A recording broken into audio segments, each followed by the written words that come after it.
Never jeopardize your peace of mind. Good rising family, Black Feniks checking in. Right now I'm at the headquarters and I just wanted to talk to you this right about that.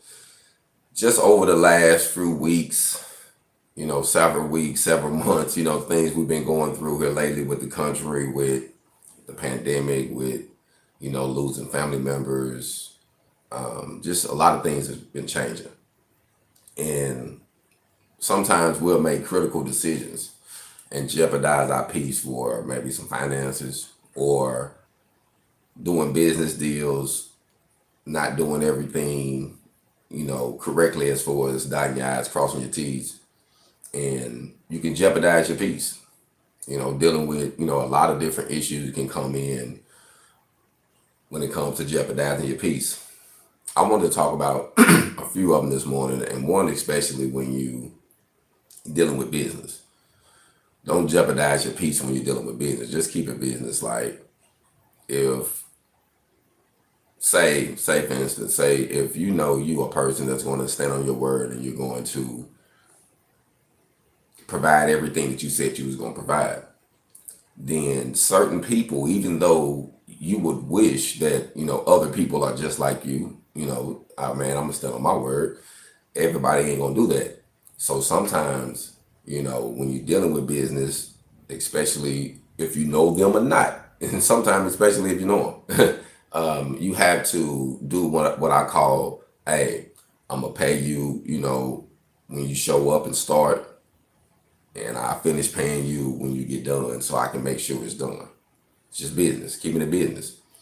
And I think that that's good because it just saves you a lot of headaches, family. It saves you a lot of headaches when you're networking with people, because you can't expect people to treat you like you treat them.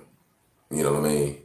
So, jeopardizing your peace can be, compromising in a situation where there's no compromising on their end. You know what I'm saying? Like, you willing to switch up some things, but they ain't willing to switch up anything. So,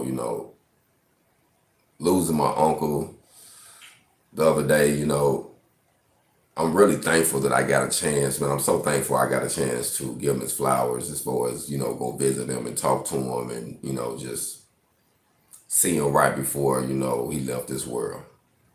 And to me, those moments was valuable. And that's why I want to talk about jeopardizing your peace, because we all face that moment. It says that a fool will stay in a house of a party where everybody's partying and kicking it, but a wise person visits the graveyard.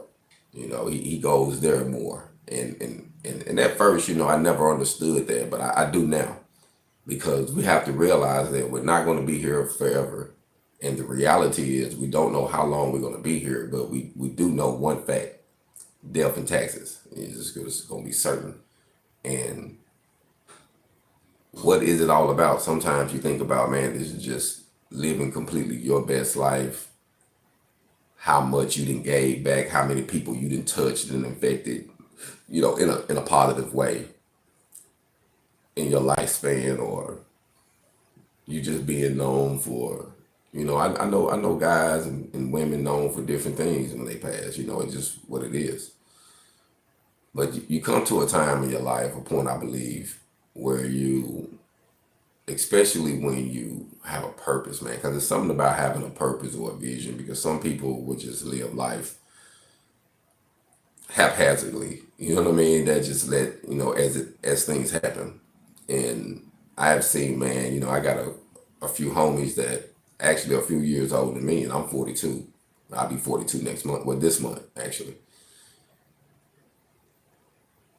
And I got a couple friends, probably, 45 and up, between 45 and 50, and, still having kids, or not fully, if you look at one end of, some people you can look at and you would think you'd see success. And then you wonder, what is success? Is success just nice clothing, a nice house? It's, what is success? You know what I mean?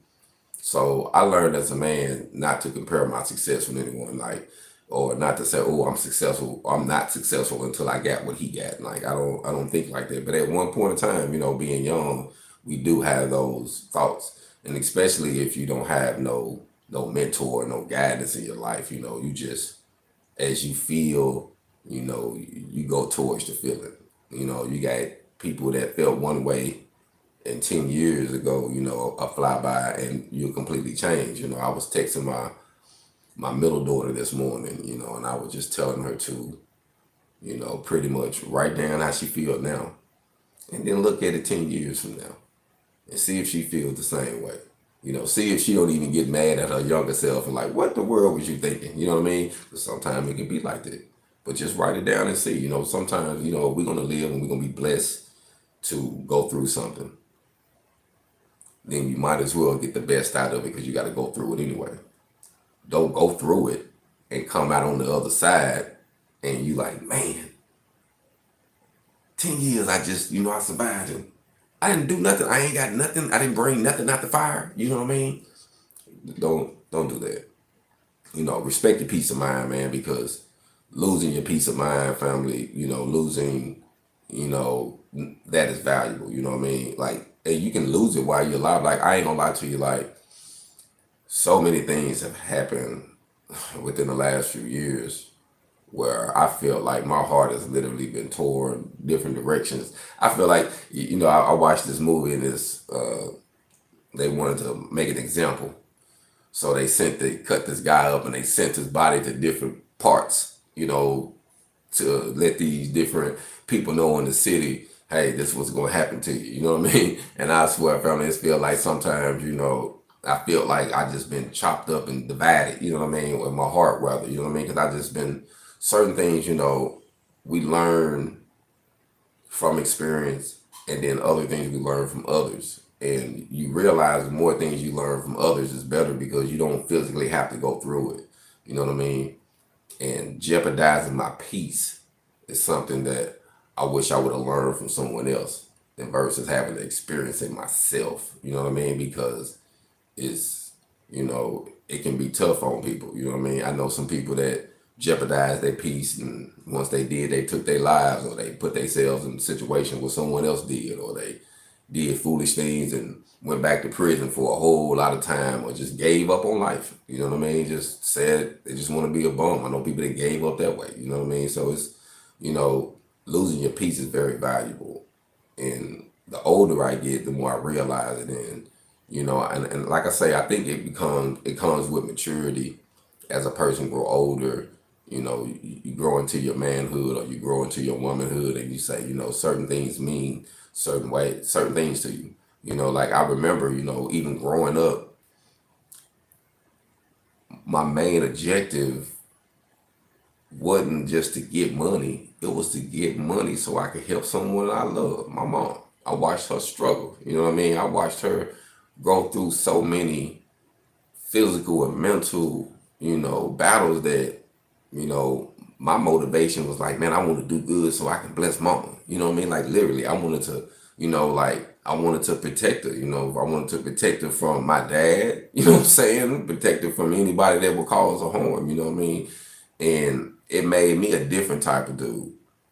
So growing up, I never blacked no womanized. Now I have got into it with a couple women before, but it was more of a self-defense. It wasn't like me jumping on nobody. Nah, you know what I mean? I ain't never into that. If anybody know me, they'll say anything. Nah, he ain't gonna hit you. He'll probably cheat on you.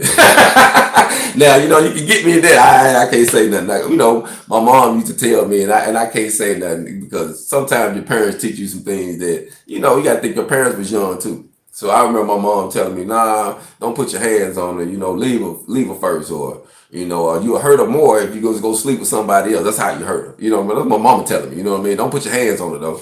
I mean? You can't make nobody love you. So, surely some things we consider wise, good advice, and then, some things, hey, I took it literally. You know what I'm saying? Like, hey, all right, I'm gonna go do this then, and I felt like, to me, that's better than put my hands on you, and then at the same time, you got to be, oh, that's emotional scars and damage, but then you got to think, coming from the rural area, coming from the South, being a survivor of a cotton field family, like black in America, like people got to realize, like we don't have those luxuries of our emotions making us feel some type of way that we should get catered to. You know, like we don't have a lot of black people coming from the rural areas. To be honest, they don't have counseling. We didn't have that full mom, dad in the house. We didn't see that love. We didn't. A lot of us wasn't sitting at the table and saying grace all the time, or having presents on the tree, or doing formal things. You know, like my wife, she talk about things. You know, her way she grew up, and I respect it. But we completely opposite. They sat down as a whole family. They did songs. They, did the traditional things that that I was like, man, like the things I seen on TV. The way she grew up to me was like TV. Man, I'm like, man, I seen that on TV. I ain't never experienced that before. Just to be real. And so I understand sometimes when you dealing with relationships, and I just want to talk about relationships now, because sometimes, coming from rural areas, especially dating someone that's African American, Black Native, and you date someone of another race and of another culture in a different area, a lot of times they're raised completely different than us. And it can be a conflict, or it can be therapy too. It can help. So it all depends on the person. But at first, sometimes it can be conflict, because she might even think like, why do he act like this or this, not knowing that the full background of how he was raised and how his parents and this and this. And a lot of times we don't know that the sins is passed down to the kids. And a lot of things we do, we inherit naturally, that you're going to have to break the chain. And that's why I like, hey, we got to break the chains, family. That's why I stress growth and development, because we literally have to grow and develop and break these chains and these curses. A lot of things that we didn't even know that was wrong. You know what I'm saying with you? You know what I mean? Just different ways my grandfather raised me. Certain things he did that I'm like, man, I'm glad he did it. Certain things I had to break. It was like a chain. You know what I mean? That my my grandfather planted the seed in me to have multiple women, to have a not say a one household, but to have many on the side. Do what you want to do. If you're a king, that's how my grandfather taught me. You know what I mean? Like, take care of home and do what you want to do. And pretty much that's how I was raised, and I had to see certain things. You jeopardize home that way. And my grandfather, truth be told, he jeopardized home that way. And I ain't even know this, family. And I'm going to share this story with you now, because it was something that I learned about my grandmother and my father. And I understood now why things happened the way it did. And like I say, we don't know until we actually know. And I was so mad at my father, like I was angry. And I remember before my uncle died, Uncle Bug died, I sat there and I was talking to him, and I was telling him, I said, man, I used to be real, real angry at my dad, Uncle Bug. And I said, but, Mama told me something, and then I learned more about his past, and I was like, I forgive him. I'm not mad like I used to be. I was mad that I didn't have that, but it is what it is. Some people got it, some people don't. And my dad was just born in some crucial circumstances, you know what I mean? So it was always disadvantages from him from the get-go. But I told my uncle, I was like, man, it just hurted me once I found out. But, my grandfather, you know what I mean? Like I say, he took care of home, but he was taking care of home, family. And, even though he took care of my grandmother and she was pampered, and, people come over and get their hair, my grandmother did hair too. So, she always had women come over getting their hair done. And my grandmother had nice, pretty hair, you know what I mean? And my grandfather, normally, he'll probably be sleeping with if not half or a few of them that come over there getting their hair done, and my grandmother didn't even know. That's the type of stuff he was doing. And his his activity came back home. I guess he ended up messing with this one lady who didn't want to let him go, so to speak, and wanted him to leave my grandmother, and he refused to. So, people at that time, they believe in black magic. It exists. Just because you don't practice it don't mean it don't exist. And this lady ended up, putting a spell on my grandmother. Like, she did some stuff where once she stepped off the porch, my grandmother lost her mind. She got some of her personal belongings and did some things and put it in this can and buried it under the step. And it was later, once they found out what happened, but my grandmother literally was good, stepped off the porch, family, lost her mind. Like, she was gone. Like her mind was like gone. And everybody wondered because my grandmother wasn't like that. And I remember my aunt telling me about the situation because she was her younger sister. And she was telling me about the situation, about how bad it was and how messed up her mind was. And you know how people talk in small towns, and come to find out somebody had did something, so they took it to somebody to get some prayer, and found out they found the can or whatever the situation was. They found it under the step, family. They dug it up and gathered it, had her belongings, some, you know, like some hair or some panties or something, and some type of, you know, she said it was, she was young, she didn't remember all the content, but she seen them dig it up and look at it, like she was there, you know what I mean? And she was like, yeah, it was real. And literally, family, she said that when they removed that, my grandmother came back like her mind has never, like, never left. You know what I mean? And she said it blew her mind. Now, you know, my father is being born into this, you know what I mean? Because my grandfather had a lot going on. My father is actually, you know, the last child. And he was actually born into when my grandmother was losing her mind. So, you know, and then they said it started coming and going. She stayed good for a while, and then it came back again real strong. I mean, I remember when my grandmother died, family, she didn't know who she was. I remember the last time I consciously visited her, and it hurt me, and I stopped going to the nursing home. I remember I was young, and I didn't know how to take it then. I was young, teenager, 13, and I went up there, and, you know, and she didn't know who I was at all. Sometime I go in there and she'll say, hey, little Joe, hey, baby, come over here. And I go over there and she rub my head and talk to me. And then sometime I go in there and she just look at the wall. And I say, hey, grandmama. She like, hey, look, grandmama here. I'm a so she'll say she was somebody else or something. And being that young, I couldn't take it, family. You know what I mean? So I stopped going, and then she passed. And I was able to, you know, I did go to a funeral, and but it was all because of some things that my grandfather did. That's what the moral of this story is, that his sins came back home. You know, him messing with this lady. This lady did some vindictive stuff, messed my grandmother up. My father was born into this when her mind is gone. So he was born with a disability off the top. They said he wasn't acting right growing up anyway. He was right, but he wasn't. You know what I mean? And they could tell.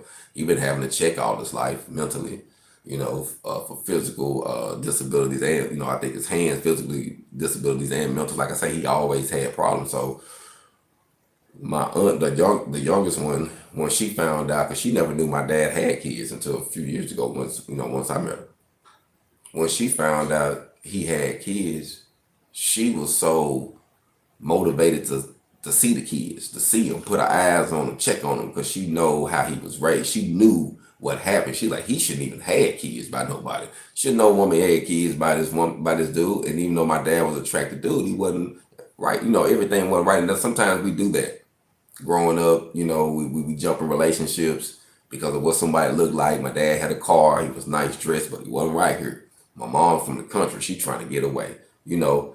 Stories of the girls trying to get away. They feel like they can't make no moves at the house. It's too hard. Let me get out here in the life, and life take them somewhere. And that's what happened. My mom was telling me, you know, she was trying to escape the country, getting out of Tiller off these gravel roads, wasn't nothing out there. You know what I mean? And coming to a city like McGee, it was like, you know, it was like leaving her going to Little Rock or something. It was big. It was more opportunities for her. You know what I mean? And just so happened she fell in love with my dad. Just things happen. You know what I mean? You young, and somebody come through, and like I say, she was telling me how she felt that they wasn't even meant for him to have kids, in her opinion, because she knew that if he did, he wasn't gonna do right by him. And, you know, needless to say, you know, I ended up going to prison for 10 years. You know, made a lot of bad decisions for not having a guide. But a lot of things I didn't do, I felt like I'm not going to be like him. You know, I'm not going to put my hands on a woman. I'm not going to beat nobody. You know what I mean? And I'm going to figure out my own way to eat. So I became a hustler. You know what I mean? My dad was always getting handouts to me. You know, getting a check, or my granddad that was looking out for him. I'm like, you know, I didn't have that, you know what I mean? Just me and my mom. I'm like, I'm going to get it. I'm going to figure out a way not to be like that. And sometimes you think that that's motivation to achieve great things. But you know what I learned being older, family, that you can hate someone so much where you can become that person. And that's something that you don't want to do, family. And that's something that I did. And that I wanted to confess to her because I didn't know that I did. I hated him so much I was becoming him. You know, I did 10 years in prison. I wasn't around my daughter. My daughter was born while I was in the cell. And when I got out, she was 10, turned 11. You know what I mean? And I was thinking all this time, I'm trying to prevent to be like this person. And look what I did. I wasn't present. You know what I mean? And then, you know, you get out, you say, oh, I'm going to break this curse. And you make a decision and you get in a relationship. Now I got a 15-year-old daughter, you know what I mean, that my goal was to be with her the whole time. And once me and her mom, you know, separated, you know, it wasn't, I ain't gonna say it wasn't off the top, but I'm gonna say once she started getting into the 12 teen, you know, before the teen, I was most definitely 11, 12. By 12, I say I really kind of lost the connection with her. You know, we connect, but we wasn't close like we was. But, you know, I understand now how important it is for a man to be in the household. And like I say, it wasn't my attentions for us. Like my goal was to, I got out of prison, was to be with her mom until she was grown. And actually it was to have my son by her, which I had about someone else, you know, that's circumstances, but you know, things happen sometimes. And through all of that, you know what I mean, you jeopardize. And that's why I want to talk about don't jeopardize your peace, because through all of this, you make decisions and you lose pieces of yourself and you go through things and you have anger, you know, you go through depression, you go through, you know, loneliness. It's just so many things you face, and then you wonder why. And then some things are tied way back, like I say, way down the line. Some change you got to break, and you dealing with some stuff you don't even know why you dealing with it, why you act this way. Like, damn, why can I break this? And you not knowing that you got to break some changes, you know, from a few generations ago before you can get yourself together. You know what I mean? And you have to admit it to yourself. Like, and to me, you know, I think that's growing up. You know, like I say, I'm about to be 42 years old in March the 29th. I'll be 42, you know, and I must admit, you know, I was telling someone the other day, my cousin actually, I said, man, I was 37, 38 before I'm going to say I became a full man. You know what I mean? Like fully conscious, fully knowing, fully, you know, trying, like I was 38 years old. 37 hit me, but 38, it was there. I mean, check in with you just.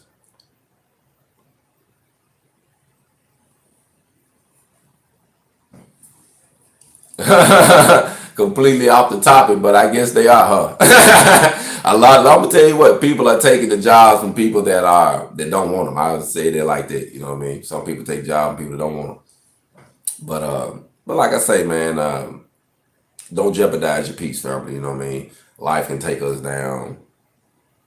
Life can take us down some crazy roads. You know what I mean? So we have to be humble enough to just see things and not jeopardize our peace. You know what I mean?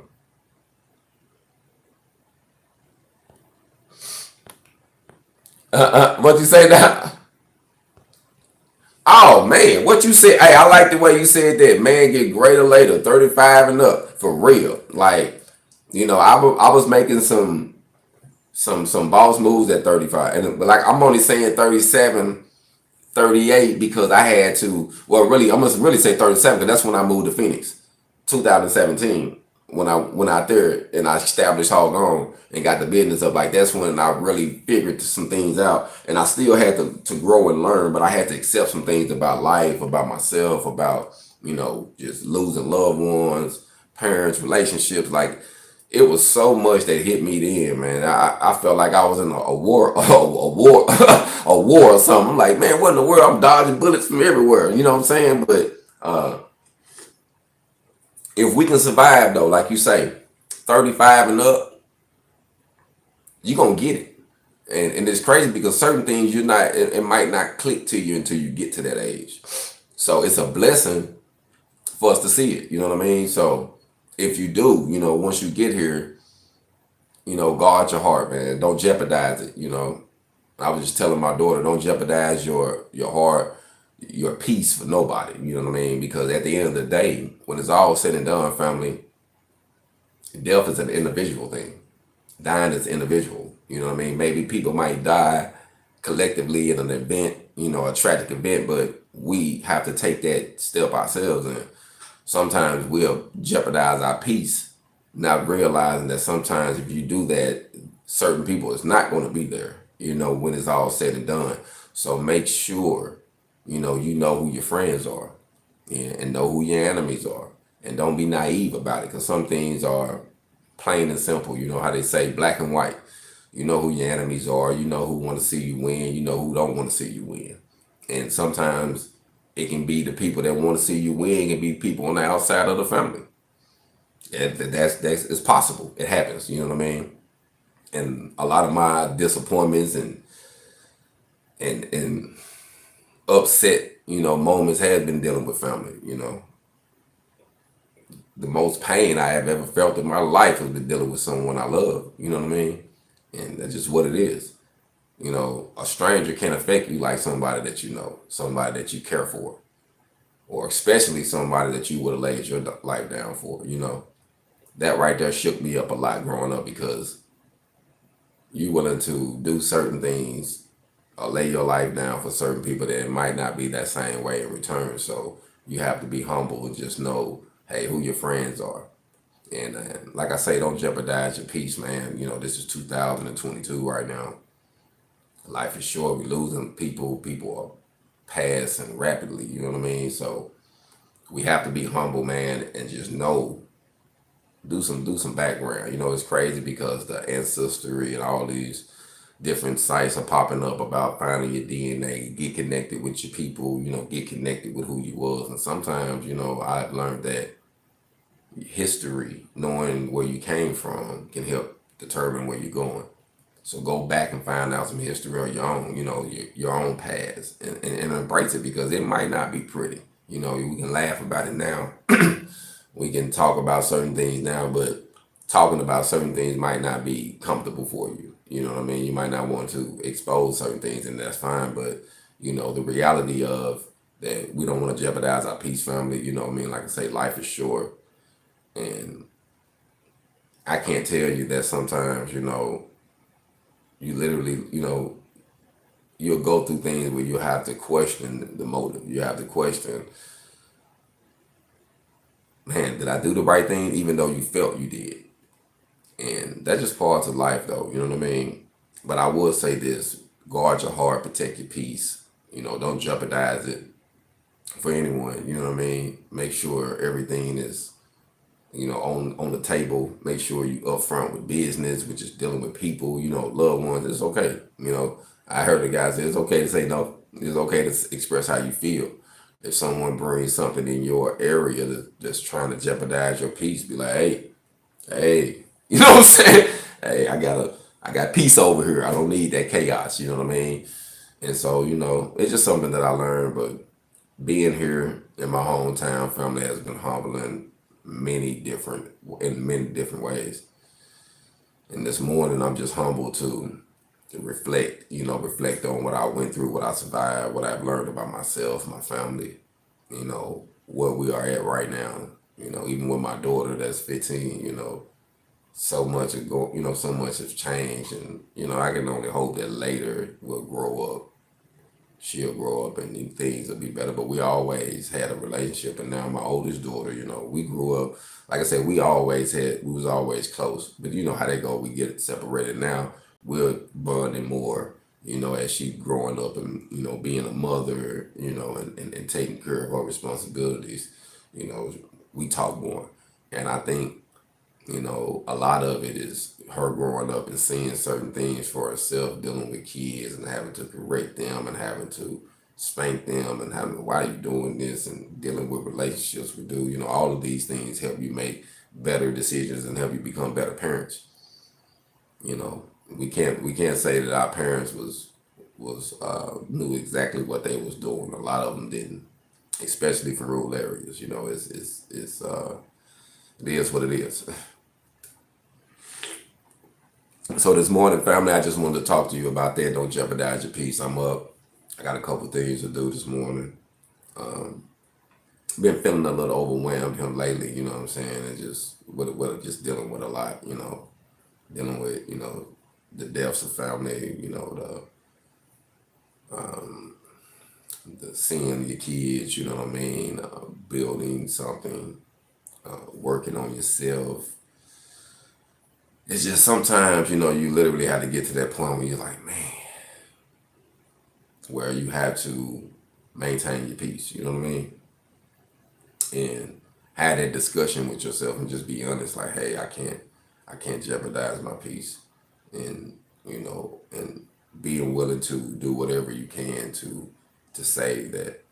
And seeing my Uncle Bug, it made me, I seen his condition the last time I seen him, and I remember speaking with my dad. I said, man, I went over there and visited Uncle Bug again. He was like, how you doing? I was like, I don't think he gonna be with us 30 days. That's what I told him then. So, I wasn't surprised. It wasn't even a week later after I went. Nah, I just went and seen him a few days later. Yeah, it wasn't even that long later he had passed because I seen it in him. You know what I mean? I asked him, man, how you doing? How you feel? He said, man, I'm all right. I just tired, man. I'm just, I could tell he was like, man, I'm ready to go. You know what I mean? If I got to live the rest of it like this, but I could tell, he was at peace, and I just asked him, I asked him, did he regret anything? Do he feel like he lived a good one? You know what I mean? And I asked him things like that, and because in my heart, I knew that I didn't want to go to any more funerals. I told my aunt, I'm like, man, I'm not going to no more funerals. I'm not even going to my funeral. You know what I'm saying? I'm like, I'm getting cremated, and I'm not having no funeral. You know what I mean? I don't want to do that. I'm not having a funeral. And they'll have a get together, whatever, to remember me or whatever, or honor me. But I don't want no funeral. I don't want the standard regular thing. Nah, I don't want that.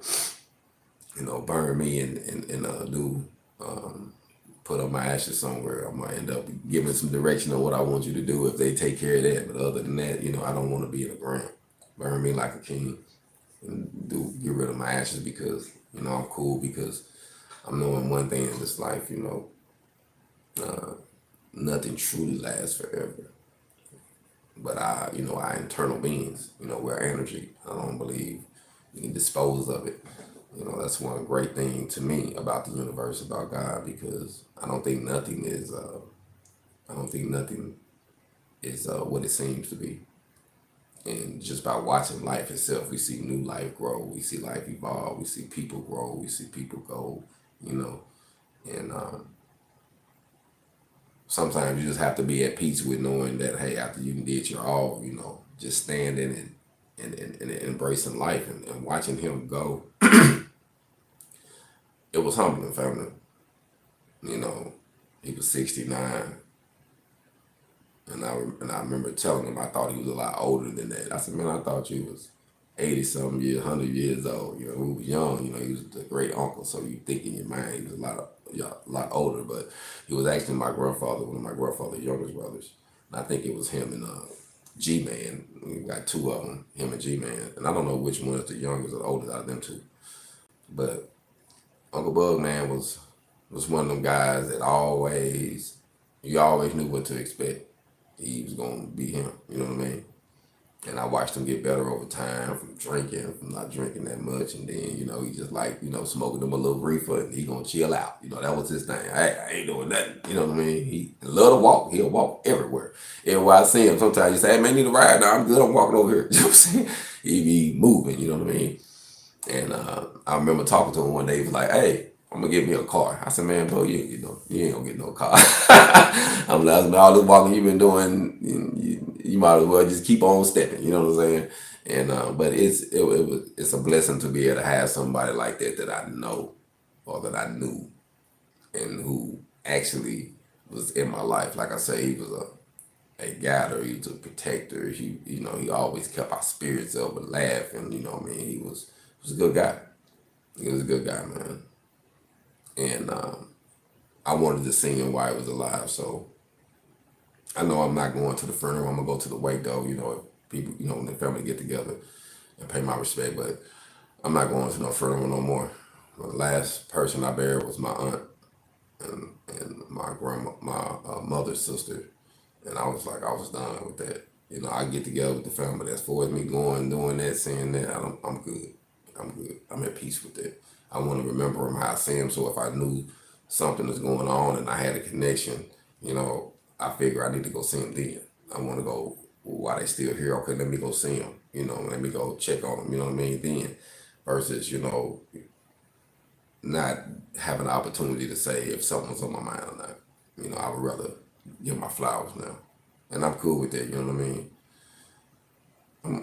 I'm at peace with that, but I most definitely feel that we learn a lot from those who go before us. We learn a lot from those we lose, and over time we like you know that person's life helped guide me in a direction, knowing that when it's all said and done, we got to expire.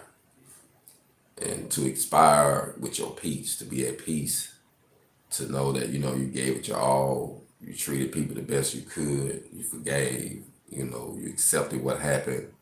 We all born in the war zone sometime. I watch them old war movies and seen some of them, as soon as they come off, soon they drop the end of the ship boat to let them off, bang, bang, bang, they get killed. Some of them didn't even make it, didn't even hit the ground. They didn't get a chance to hit the trigger, they was gone. That's life sometimes, man. You're like, man, he didn't even have a chance. Sometimes that's how it is, family. Sometimes we get dropped and we born in situations where you're like, man, they didn't even have a chance. Like it wasn't even said, it wasn't even designed for him to make it. And somehow we send someone on the background or will say, well, they could have did this and could have did this, but not knowing that situations happen, family. The only thing that we got truly control over is our peace. How we let it affect us. How we let it move us. You know what I mean? But knowing that we're not going to be here forever. So I just wanted to come and talk this morning. Like I say, it was something that was on my mind, because I just been dealing with losses and family and renovations and just finding myself and just trying to, keep things together, you know what I mean? And I realize that it's very, very, very important that we don't jeopardize our peace of mind, that, our youth and those that go after us need to know that, don't hate, because if you hate, you can become what you hate. And that's why I like to say that don't get bitter, get better, Surely there's going to be some things that are going to happen to you, going to make you angry, piss you off, make you want to fight, all that. That's fine. It's okay to feel all of that. But you don't want to get bitter. And you don't want to hate, because then you're no better than the person that you're fighting. You know what I mean? The person that trying to stand up against. So sometimes, it's just a moral thing. Fight fire with fire, or, you know what I mean? Or sometimes you have to realize who your enemy is and how to pursue them. But don't jeopardize your peace, family. Don't do it. With your family, if it's something on your mind right now with your kids, some small issue with a loved one, man, fix that stuff. Fix it, family. Life too short, fix it. Especially if you love them. You know what I mean? I have lost, I ain't gonna lie to you. Since I've been in my hometown, I have lost a lot of respect from some people that I respected. And I thought to myself, I said, you know what, if I would have never came home, I would have still had respect for them, because I didn't know who they was, because I've been gone. And then I seen, and it is what it is. But if I'd have never came back, I'd have still had certain people put on pedestals that I don't have no respect for now. Zero zip, you know what I'm saying? Including some family. And just the way people treat you and the way things go, and we grow and we learn. Just because a person got a title don't mean they gonna honor their part of the title. Don't mean they gonna, be genuine or treat you the same. But once you start seeing that it's not equal, that they treat you differently, you gotta be a man and woman enough to break those ties. Don't let nobody tear you down, take you with them. You know what I mean? So this morning, like I said, I just wanted to talk to you about that. Just something that was on my mind. It's March, and it's just been a lot, family. I had to just breathe. You know what I mean? Like, man, it's been a lot. It's been a lot. I actually got my mother-in-law. She just traveled, did a nice left Arkansas and went to Arizona by herself at 70 years old, family. She did a road trip, and that's, neat, you know what I mean, for a person to be alive and well at that age to say, I'm gonna go do this road trip. And she did it by herself, you know what I mean, drove all the way, stopped, took one night in the middle and drove the rest of the way and enjoyed ourselves, you know what I mean? And that was, you know, to still be alive and take an adventure like that. The simple things that we enjoy. So it's, you know, it's important that we don't let no one jeopardize our peace, because you might be that old still holding on to your peace and hey, I can do it. You know what I mean? I'm just humble, family, just to be here, to still be here, to still, you know, to be in my mom's house, to have done what I have done up to this point to my mom's house, you know, working on it. And I'm not finished, you know what I mean? But I swear I've been learning a few things. I even went around, and some of the contractors been around that's been doing these roofs on these houses. On some of them I have seen, and been ridiculous, family. Like they charging what they charge these people, kind of how they did the work. Like you'll be like, oh my goodness, and like it was terrible. You know what I mean? It's like 100-footer. You got to see it way from a distance. It look good. And so I'm like, man, you know, there's so many opportunities. So you have to just look at the area, see what's going on, see what you want to tackle, see how you can help find a need. Like I say, find a need in the area is how you create a business, you know. And I'm all with education. And one thing I can say about being here, you know, I want this to be, you know, a resting place for me when I come back home to visit, but I can't see myself being here, you know, all the time, because it's too slow for me. I'm too slow for me, and I can't really just network. I like to be here, just slow pace and chill. But when I got to make something happen, I got to be able to move around and make something happen. Being here, man, being here just standing still sometimes, I ain't gonna be honest, it can be depressing, you know what I mean? Because how slow it is and how you try to network with some people that's not on that same train of thought. So sometimes, you know, we got to realize what Snoop Dogg said about closing the gap. When you going up here, some people is doing this, you know, and you can't go back down here to try to pick them up. You just got to keep doing your thing. So, you know, being here is at peace, but I don't really feel, you know, I network with a lot of people in this area. It might be a few, but it's not going to be a lot, because just what it is, you know what I mean? But I'm cool with that, you know what I mean? I'm willing to do more abroad, you know what I mean? Because we know that's the way it works, you know. Even the message Christ had, they didn't want to listen to him in the village. They didn't want to listen to him. He had to go out and give it to the people on the outside. And then they want to call him in to see if they can talk to him and answer some questions. You know what I mean? But you know how it go. So the main thing is to get around like-minded people. Don't be afraid to get around like-minded people to build, because there's many people that want to build like you want to build. So it doesn't take a lot of, it don't take a massive group, but it do take a group. It do take a team. And I have accomplished more by having a strong team. Even if it was an independent team, I do my own thing, they do their own thing, we network, and everybody wins. So there's so many different ways to network and build your independence. So I just want to say that, man, everybody be blessed, prosperous, enjoy the day. I know, you know, like I said, we just coming into March, and it's been crazy. We're probably going to get some ridiculous weather in Arkansas. It's been, I think in the last week, we done got every season. You know what I'm saying? It's been crazy. I got a hoodie on now, and probably here in a minute, I'm going to be outside with a t-shirt. You know, it's crazy. So I just want to say, just be safe. Don't jeopardize your peace. Think about that. You know what I mean? I just wanted to have this discussion, have a dialogue with you this morning about it. And just share some of my personal experiences, because I didn't realize how certain things can still affect you from the past. You know, certain things we go through, you know, until you go back and break those chains, they're going to still be with you, family. They'll still be with you until you break that chain. So be humble. If you got something you need to deal with, go and work on it. You know, don't overwhelm yourself, because it can get overwhelming, putting too much on your plate, trying to do too much. And I have done it. I'm the world worst. I've tried to do, you know, the most I can while I can. And sometimes doing that can also, you know, burn you out, stress you out, you know, can make you make some bad decisions. So slow down, be at peace, but stay, you know, stay productive. And just remember, man, guard your heart. For out of it flows the issues of life, family. Hold on.